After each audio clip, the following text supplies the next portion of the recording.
He said, sallallahu alayhi wasallam, I saw a group of people. They were scratching their chests and their faces with copper nails. And I asked Jibreel alayhi salam, Ya Jibreel, who are these people? These people literally scratching their faces off. And he said, these are the people who ate the flesh of others by backbiting, and they trampled people's honor. The scholars mention that the connection here is that when you humiliate someone in this life by damaging their reputation, you make it harder for them to show their faces in public, which means you're effectively removing them from society.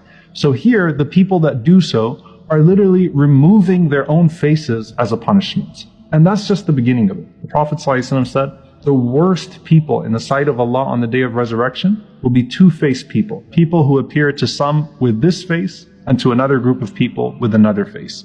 In another narration, the Prophet ﷺ said, the worst person on the Day of Judgment is a man who shares his wife's secret, the precious secrets of the spouse. And then in another narration, the Prophet ﷺ said, the worst person is the one who people stop correcting because they don't want to deal with his foul mouth. The worst person is the one who uses their tongue to abuse or betray, and that person is going to be miserable on that day for the misery that they caused others in this life. So what does that look like? Ammar ibn Yasir, radiyallahu ta'ala anhu, he said, I heard the Prophet ﷺ say, the person who has two faces in this world will have two tongues of fire on the Day of Judgment. SubhanAllah.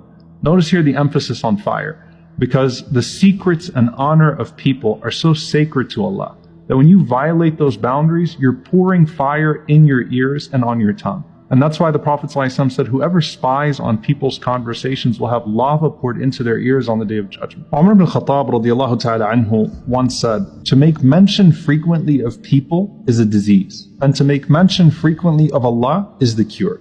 And if you talk too much about the business of other people, you're going to fall. That's why Umar radiyallahu anhu also said, he said, if you talk too much, you're going to mess up too much, which means you're going to have too many sins, and you're going to have a greater likelihood of entering into the fire. This tongue can do so much damage here. You can ruin the reputation of someone else. You could paralyze an entire community with gossip and with slander. And now with the internet, you can spread lies throughout the entire world. But as much chaos as your tongue does here to others, it damages your hereafter far more. Now the flip side of that is that a tongue can speak a small word of goodness that Allah subhanahu wa ta'ala loves. The Prophet ﷺ said, whoever defends the reputation of his brother in his absence, Allah will defend his face from the fire on the day of resurrection. So it's the complete opposite.